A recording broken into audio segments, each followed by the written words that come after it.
Welcome to another episode of Shooting the Shit with literary agents Carly Waters and CeCe Lyra, where we dissect publishing gossip, discuss book industry trends, and the overall state of the book business. If you've ever wanted to grab a coffee with two literary agents, grab your mug and pull up a chair.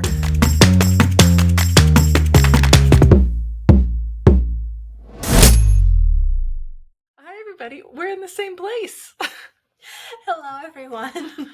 We are live from New York City. We are doing our best. We're recording, from a hotel room here. We can't make any promises about noise or internet quality or sound quality, but we didn't want to miss a beat because we are live from New York, meaning we have had editor meetings and client meetings, and we went to the People of Publishing conference, so we have lots to talk about. But kick us off, CeCe. Live from New York. It's the shit no one tells you about writing, shooting the shit.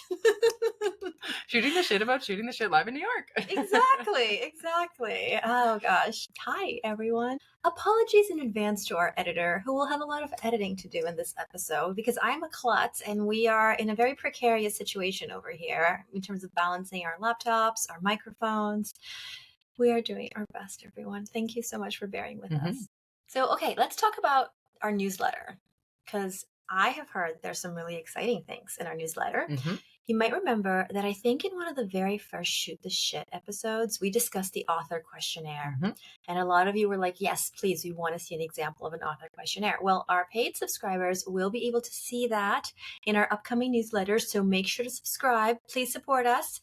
We do the newsletter with a lot of love, and it can't exist without your support. Yeah, we're going to run through some things that are in the newsletter tomorrow, so we're linking this all together. Tomorrow we have 5 Jedi Mind Tricks for Surviving and Thriving in Publishing by Sarah Ackerman, bestselling author of 9 novels. Sarah had hundreds of rejections on 4 novels before she finally got her agent, so you're definitely going to want to read this one. Hundreds of rejections. I love these stories. These are the best publishing stories. So Jane Hamilton, who's had 2 books chosen for Oprah's Book Club, coolest thing ever, talks about how she sent out her query letter to 20 agents and how everyone rejected her except the last person on her list. It only takes one yes. So we keep saying that. We keep saying, yeah, and it's true. Yeah. Then we also have Nick Medina, author of The Whistler, shares 5 practices that he adheres to, the tried and true habits that have helped him reach his writing goals. Okay, we also have written critiques from last week's Books with Hooks, in which Leslie joined us on the show.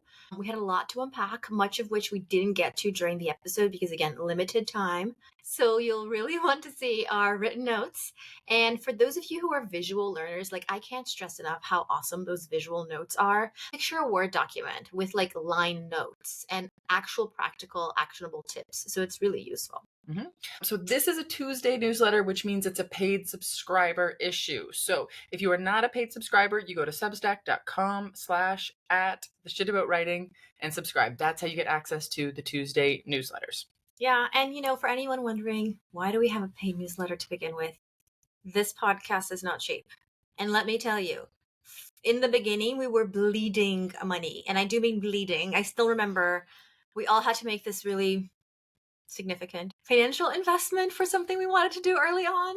And of course, it was so worth it. And we're so happy to do it. But there's a lot of costs with editing this podcast, keeping this podcast, running this podcast. I'm saying podcast, but we've obviously expanded beyond that, right? Newsletter and everything that goes into it. So part of how you can support us is the paid newsletter. We know that not everyone can do that. And there are also ways for you to get a free sample of that paid newsletter on Substack. So you can check it out to see if you like it. Yeah, we want to keep up the highest quality, you guys, so it's super important to us. So that is everything that's going to be in the newsletter tomorrow. And now we are going to pivot to everything happening in New York. But first, a word from our sponsors. And now, everything that happened in New York. Well, let's talk about all of New York City. No, but seriously. So we went to the People of Publishing conference, organized by the Association of American Literary Agents, PopCon, for those in the know. It was so much fun. It was the best. It was also the longest day ever. The longest day ever. It started at 8 a.m. and it went on till the evening. And we had so many cool things. So first up, what did we do first up? First up, we got there, checked in, kind of mingled with each other. I met a guy who had just graduated and was looking for his first publishing job. So I sat with him at a table and talked to him about different ways maybe he could get into the biz. So that was how I started my day. Said hi to some friends. And then the first thing was the CEO panel. There was the two Johns and David from Simon and Schuster, Hachette, and Macmillan. Those were the CEOs. And it was actually a much more uplifting conversation than I thought it was going to be. What did you think? Yeah, I thought so too. So John Karp, who is the CEO of Simon and Schuster, is stepping down soon. And I have to say, like, I keep hearing from everyone that John was not born to be a CEO in his opinion because he loves editing books.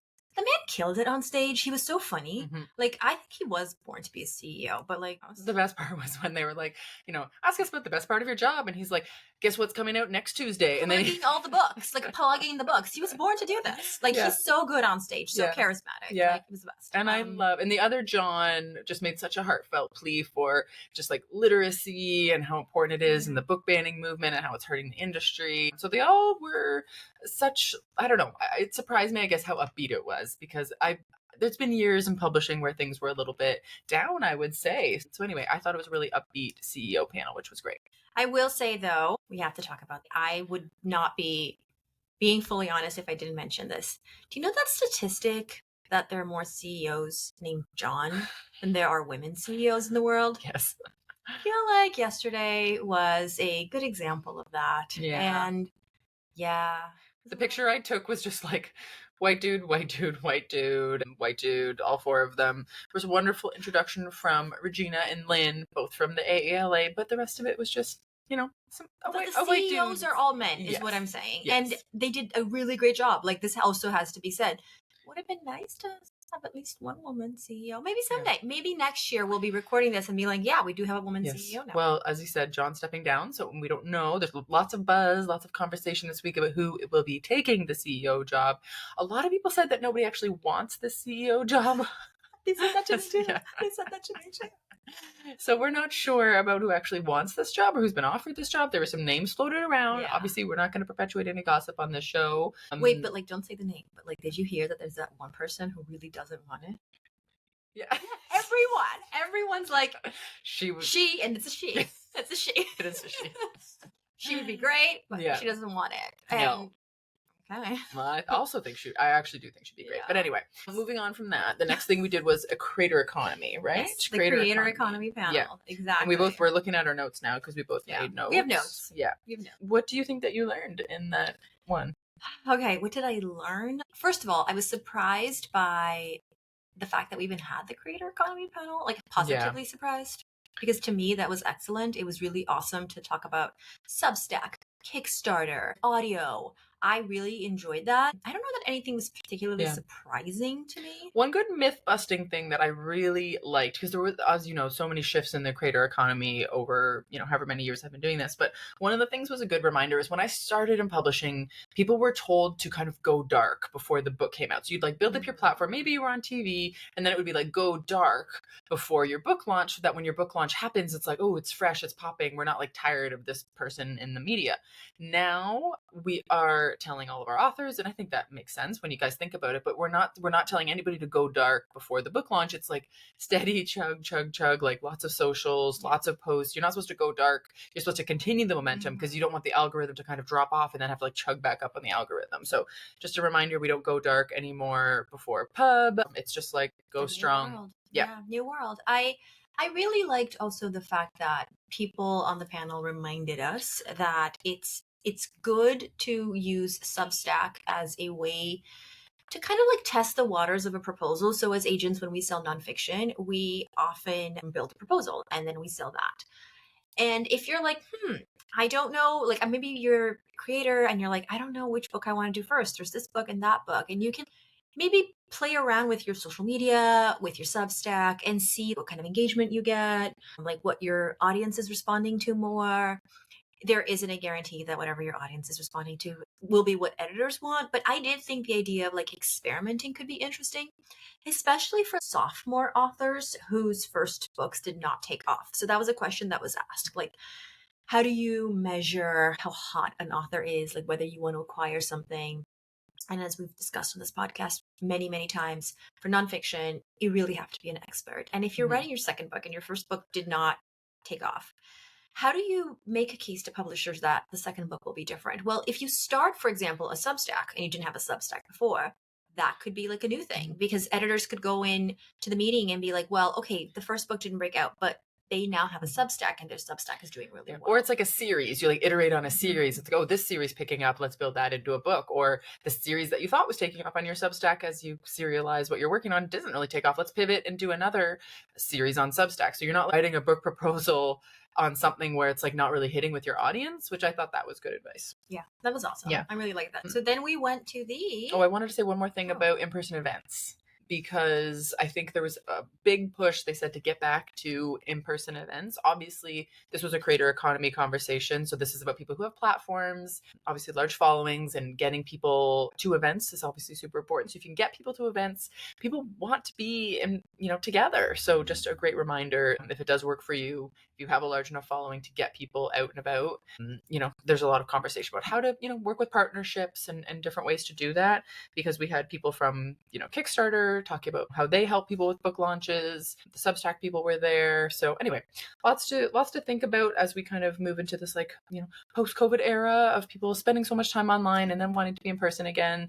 If you give people a reason to come out and get together, they'll do it, as as demonstrated by PopCon. And it was like full. Like there were a lot of people there. A lot of people. I had to wait 20 minutes for lunch, and I happily waited because I need my food. But yeah, it was busy. Yeah, we all got to sit around and have lunch together. After that panel, we went to a round table. And we were actually at the same round table. We did not agree on this or anything. Like we just happened to be like we both chose the same round table, which was fun. It was all about book club fiction. Did anything stand out to you there?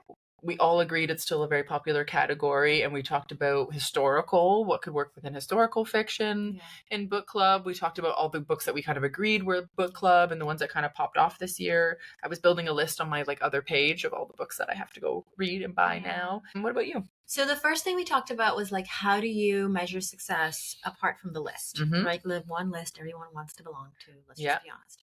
And then you mentioned, the obvious next thing is, if we're on a book club roundtable, we should be talking about the celebrity book clubs. Exactly. And so that's obviously another metric of success in the book club space. Yeah. And then we talked about also steady sales. So this is something that's really interesting. A lot of authors, they dream about debuting big. So first week New York Times bestseller list, that's the dream. So awesome. So happy for you if that happens. It is very, very rare. I don't remember what the statistic is, but 0.00 whatever, however many 1% of books actually do that. But actually a really awesome metric of success for publishers and for savvy authors too are steady sales. That book that never made the list, there were a few books that were mentioned, titles that surprised me that they didn't make the list because they're so big. Yeah. But they didn't make the list. However, they sell a good amount of copies every single week.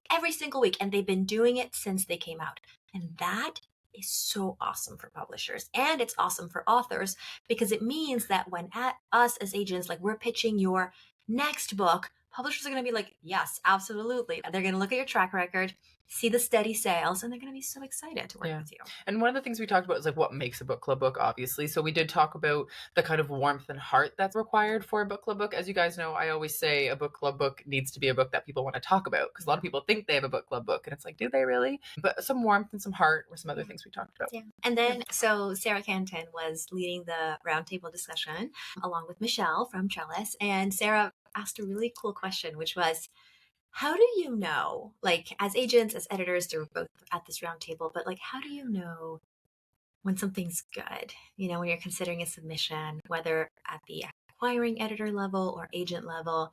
And she asked, is it gut? Is it instinct? Is it something that you know how to reverse engineer and pinpoint? She was much more eloquent than I'm being right now. And she posited that for her, it was informed gut. Is that the term she used? And I loved that. I'm it is an informed gut. It's gut because to a degree, it's kind of I'm tasting a dish, right? If I'm tasting a dish and it's in my mouth and I'm chewing it, I know whether it tastes good or not. We've developed a palate, Yes. if you want to continue with the food metaphor. Exactly. I don't often know why it tastes so good because I'm not the chef. I'm not the person who knows that it was actually honey, like that dash of honey that made it so special. But I know that it tastes good. At the same time, though, because we taste so many things, we can often spot things like the right amount of sea salt. The right amount of sea salt is perfect. So, me and my food analogies. Yes. And we did have lunch at some point. Actually, this was actually when we had lunch. So we had a lunch break. I went for a walk with an editor who I hadn't seen in a really long time. It was right by Central Park, where the event was. So I went on a walk with Kat Brzezowski, who works on the Kidlit side, and I don't do Kidlit anymore. And I used to love hanging out with Kat and going to meetings together. And her and I just had like a really gossipy walk through Central Park. Love gossipy. So much fun. So anyway, she was a hoot. We'd had a little gossip sesh and caught up, and then we went to financial markets. Yes, which is basically like CFOs talking about money. Fun, right? And accounting. And, one of the things I actually really loved about that talk, and I was actually really excited for it. One of the things I loved about the talk was how they said, these people who work in the kind of accounting and finance side of creative industries love to be a creative. And even though they are a numbers person, they're an Excel nerd, they love modeling out different outcomes. They really are creatives at heart, if that makes sense. So they just said, basically, they can go work in any industry they want. They can go work in finance and iBanking, whatever they want. But they work in creative industries because they care so deeply about content and media and creation and creators. So I actually really love that human element of it. I wasn't quite expecting that much heart. But what did you think? I loved it. I really appreciated that angle too. I also thought it was interesting when someone asked them so what goes into that decision? Like that decision to pay a certain amount of money, to approve a certain tier of advance. And I forget who it was, but one of the panelists said, it's a mix of editor enthusiasm, and the editor's track record matters. Like if it's an editor who's often right, we're thinking of a few. Then of course, they carry a little bit more sway. But also comp titles, right? And it also depends on how much money the editor is asking for. So if something is low cost, they might be more willing to take certain risks. There's a qualitative reasoning to it, but something that was really, really stressed. It was the Penguin CFO, right? I think the one. Yeah. I'm pretty sure she was the Penguin CFO. But something that she really stressed, which I really liked, was every book is a unique product. So to a degree, you can't no, right? The financial projections that go into a book are not the same as the financial projections that go into other more objective industries, because each book is so unique. And you have the comps. You can say this will be the next X, the next Y. I don't know that. Nobody actually knows that. So I thought it was interesting that she mentioned that. I thought it was really interesting that she mentioned how you can't be too wedded to the data because each book is its own unique product. Yeah. And, I think, again, didn't learn a ton in terms of how editors buy books, because we know how they buy books, but it really just reiterated the basics, which is they are going to determine the price point based on backlist sales, right? How did the previous track do for that author, and comps. And if they don't have a backlist track, a lot depends on those comps. So how often do we talk about comps? Every episode of this show. I don't think there's an episode that goes by that we don't talk about comps. Right? Yeah. Do you guys want to make money? Money's fun. So this is why. That's what we learned in the money chat. Yeah. Okay, let's move on to the auction conversation. This was a juicy one. Yeah. It's called Auction Confidential. This was the last panel, I believe, of the day. So everybody was kind of in this huge hall. Lots of agents, obviously, because it was, put on by the Association of American Literary Agents. So tons of agents in the room. On the stage was, I want to say 4 to 5 editors and 3 agents. Is that right? I think 2 agents. Yeah. And 4 editors. Because also the moderator was also. Yeah. So anyway, split. Editors and agents. Yes. Yes. Deconstructing. So they started kind of at the beginning of their thought process in terms of when the submissions come in and the buying process. But really the conversation was auctions and basically how they run them. How do they know if they're going to want to get in on it? They talked about house bids, which means at certain publishers, there's rules about, for example, Simon and Schuster, not everybody can kind of go in and bid against each other. They kind of decide who's the most excited, and that person runs with it. So we talked about house bids. We talked about the format of auctions, like round robins versus best bids and runoffs, and how everybody kind of does that. And yeah, it was really interesting to see how much information editors wanted versus how little the agents wanted to give, and the power positioning of everything. It was interesting. It was so much fun. Yeah. I forget who said this, but something that I thought was really, like, it felt very instantly familiar to me when this person said this, was that auctions, it's one of the ways that agents can demonstrate the value that they add to a client's life, what they're bringing to the table. Like, it's not that that's the only way to demonstrate that, but it is a very clear, very explicit way to demonstrate that value. Like, we got all these editors to be interested in your project. And it is curating a submissions list. You need to know someone's taste. Think about how hard that is. Like, in your own life, other readers that you might know, friends that you might have, like picking the right book for them based on, their personal interests, based on where they've lived. Often editors will tell us like, oh, I spent a summer in Italy, so I would love a book set in Italy.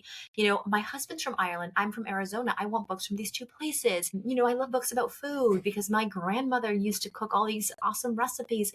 There's so much that goes into figuring out someone's taste. And when an auction happens, of course, first and foremost, it's because your story is amazing, but it's also because the agent knew exactly who to go to.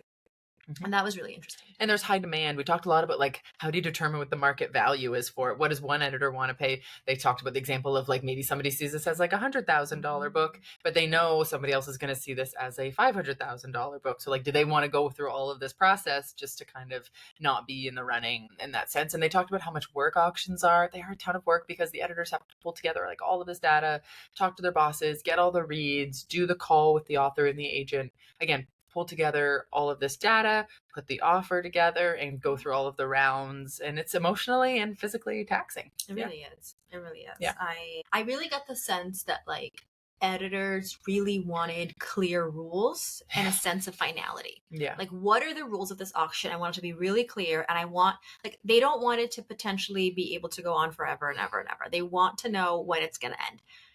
I'm smiling because every book is different. Every auction is different. And it will end. This is not the never ending story. Yeah. Right? But like, perhaps we don't have that clear sense of finality from the get-go. Perhaps that will be revealed. Like a plot twist. Yes. So, editors, it's a plot twist. Yeah. I don't think that's going to stick if I say that. Plot twist. I don't think that's going to stick. I think they're not going to have it. They're not going to like that. Yeah, okay. Well, we won't do that then. Yeah.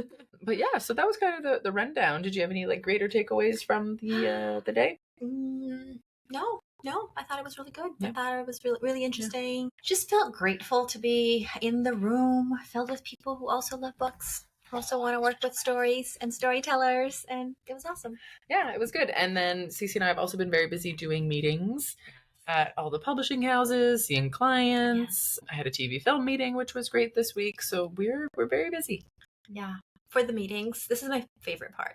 You have the like first time meetings where it's like the best, right? You're getting to know someone, but you also have like, we're friends at this point meeting. And then you get to gossip more. Gossip is fun. It's always nice gossip. You guys don't have to worry, but it's still a lot of fun. Yeah, and we have the microphone is currently sitting on the stack of books that CeCe has been given this week. That is where all of these are. It's true. It's many books. It's many books. And yeah, it's the best. Like I have never gotten over the fact that I can get books before they come out. People told me when I first started agenting, it's so great, but you'll get over it. Like you don't get over it? I don't get over it. Like, it's the best. Like, I can read a book before the book is published. Do you know how cool that is? Did you leave room in your suitcase for all this? I check luggage. Yeah, of course. So do I. Yeah. Okay, good. Thank God. We're not carry-on people. A lot of people judge us. We're not. Like, when we went to London, I remember texting Carly, oh, so what are you doing in terms of luggage? She was like, I'm checking a large, the bag. And I was like, thank God. And we decided if our luggage got lost, we would just go shopping. Yeah. But anyway, yes, I do have a very large suitcase and I have a carry-on that's empty. So I am all good. I just love books. That's great. I'm trying to think if there's any other high points. I need to look through the rest of my notes here in terms of what we learned. CeCe, do you pitch books in your meeting, or do you do more just like, here's what's coming down the pipeline? Of course, it probably depends on the book and the editor, but are you like a pitch in person? I love pitching in person. Yeah. Yeah, I love Yeah. it. She's good at it, actually. I've seen you in person. You are amazing at it. No, I love pitching in person. I got my start as an agent at the London Book Fair, and I did not have books to pitch because this is what agenting is like. I had nothing to pitch, but I remember talking about books and just being like, this is the best. You sit down and you talk about books. Yes, sign me up. So I love it. I always try to pitch something, even if it's something that won't be ready for a while. I have a historical novel that probably won't be ready till 2026, but that's okay, because something I always tell editors is I work with my clients very closely editorially, and when it's ready, and I don't rush them. And every editor tells me, I appreciate that agenting style. Sometimes they mention that there are agents who pitch them multiple books a month and they don't understand how anyone could handle that many books, which, by the way, if you can, good for you, no judgment. But I'm a take it slow sort of person. Yeah. What books were recommended to you? I know you're going to go home with a stack, but I was making a list of books that were talked about. This Quicksilver series. Have you read this Quicksilver series? But everyone mentioned it. Yeah, a lot of people talking about this. There's a second book coming out in the series. I think it's don't want to misspeak. I think it's a Hachette series, I'm pretty sure. But there's Quicksilver is the first book, and I think there's a second one, Brimstone. I might be misspeaking. Those were on my list. The Correspondent. People were talking about The Correspondent. I haven't read that. Frozen River, very popular. I'm sure tons of you guys have heard about that. Yeah. Broken Country, All Fours, Escola. Was there anything else that you heard people talking about? No, pretty much the same ones. Yeah. Oh, a really fun thing happened. Yeah. So I had a meeting today with an editor who is currently at HarperCollins, but before was at Penguin, Random House. And she was talking to me about her taste. It was my first meeting with her, so I didn't know her taste super well beyond like my research. And again, first meetings, it's all like, hey, this is me, this is my taste. And she mentioned there was a book she read and went to bat for back when she was working at Valentine. And she's like, I don't know if you've heard of it, The Bandit Queens. And I'm like, stop right now. Stop. You don't understand. One of your favorite books. People think I repped that book. I didn't, because of how often I talk about it. Like, it's true fandom. Yeah. I'm like, you don't understand. I harassed Barini Shroff because I'm like, where is your next book? I'm not her agent. Like, I shouldn't care this much. I do, though. I do. Oh, I love that. Well, that's kind of like the high notes. As you guys know, we do editor meetings where they talk about what they want to buy, what they just lost, what they're excited about. Oh, we didn't talk about the mixer we went to on Tuesday night. We went to an agent editor mixer. See, there's so much going on. Which our former colleague Claire Harris put together, which was great turnout. Everyone came. It was at a pub right by the New York Public Library, right at Bryant Park. I was walking by the library and there was a fashion show going on because it's New York Fashion Week. All these people were like out with their phones taking pictures. I was like, I don't know who that is, and I have a book party to go to. I do love fashion, but I was like, I can't stand around and just with my phone up in the air and see who's going to show up for this fashion show. Well, you're very fashionable. You're probably like fitting in. Oh yes, you're it's too true. kind. You're too kind. But it's true. She's fashionable. You guys agree with me. You're very kind. But what did we learn at our mixer? Okay, did you chat with anybody? Yeah, I had a bunch of people tell me because of the move, right? Because I'm in a new agency now. Everyone's like, "Oh, wait, you moved. Yeah. What's going on? Like, tell me about it." It's been a month now, as of the time of this recording. So yeah, I met with a lot of editors, and it was actually really fun because there were editors who were there, and it was so full that I didn't get to chat. But then I had meetings with them, and they were like, "Oh, were you at the mixer too?" No. Like, it was a super popular mixer. Yeah. A lot of editors, more editors than agents, I felt. Oh, interesting. But then at the conference, more agents than editors. Yeah. So that was a nice balance. Yeah. You know, a lot of Yeah.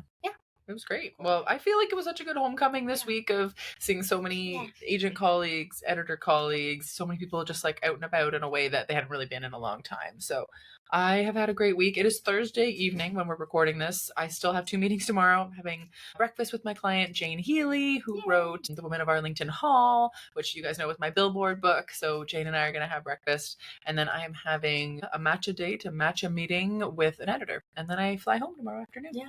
Awesome. Wait, when's your flight? What time? I have to go through Montreal. 3:30. Okay. Out of LaGuardia. LaGuardia. Also, we wouldn't have the same flight. Yeah. Are you out of LaGuardia? Yeah. Yeah. Yeah. Okay, maybe we'll see you in the Yeah. afternoon. Yeah, in the lounge. Okay. Yeah. Yay! All right. We'll hang out. Lounge date. Yeah. All right. Well, thanks for hanging on. I hope this recording went okay. As you guys know, we are out of our element, but we wanted to be live from New York, and we were live from New York, and we did it. And apologies to our editor, our poor editor, who's for sure going to slack us being like, you guys did this wrong or that wrong, so thank you. All right, guys. Take care. CeCe Lira is a literary agent at Wendy Sherman Associates. If you'd like to query CeCe, please refer to the submission guidelines at www.wsherman.com. Carly Waters is a literary agent at PS Literary Agency, but her work on this podcast is not affiliated with the agency, and the views expressed by Carly on this podcast are solely that of her as a podcast co-host and do not necessarily reflect the views, opinions, policies, or position of PS Literary Agency.